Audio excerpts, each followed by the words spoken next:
MotorWeek is made possible by TireRack.com, Rain-X, Hum by Verizon, State Farm, and WeatherTech.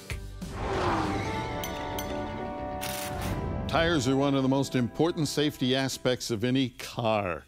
And to give us some pointers, we have our tire expert, Mr. Matt Edmonds. Matt, welcome back to Goss's Garage. Pleasure to be here, Pat. All right. Now, I got to tell you something. I got a deal on this tire. Went on the internet, bought that brand new sucker for 25 bucks. Well, it looks brand new, but we cheated a little bit. We looked at the born-on date on that tire, and hate to tell you, but those are 18-year-old tires. Okay. So that means that tire wouldn't be a good bet to put on a car. Well, this tire has exceeded its life not through wear, but through aging. And those last 4 digits of that DOT number told us that it was built in the 43rd week of 2000. So wow. Almost 18 years old. Okay. All right. Center tire.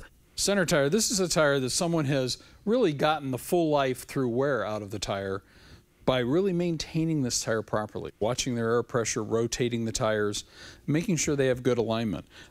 Beautiful example of just even wear across the tire. Okay.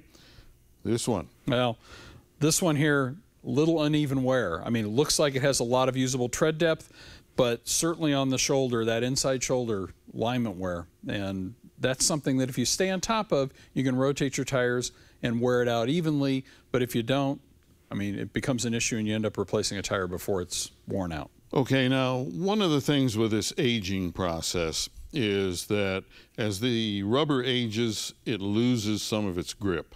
Well, and the rubber loses some of its capacity to grip. The compounds tend to get hard as some of the chemicals come out of them.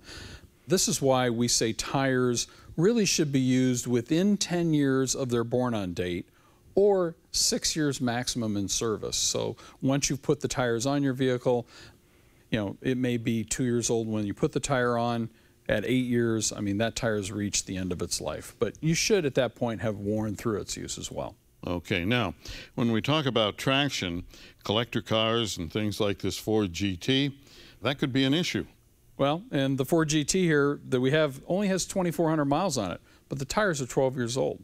So you wouldn't want to be pushing these tires really to the limit, exploring the performance limits of this car and certainly the limits of these tires, because that tire now has reached a point where it should be replaced. Okay, now, one of the most important things I think here to come away from this with is to learn how to read that DOT code and pay attention to it. Absolutely. Those last 4 digits of that DOT code give you that, as we said earlier, the week and the year that that tire was manufactured. And when you go to buy tires, I mean, check what the DOT code is on the tires. I mean, you know, your reputable tire dealers are going to have you taken care of and make sure that you're getting tires that are going to serve you well. Okay, Matt, thank you. And if you have a question or comment, drop me a line right here at MotorWeek.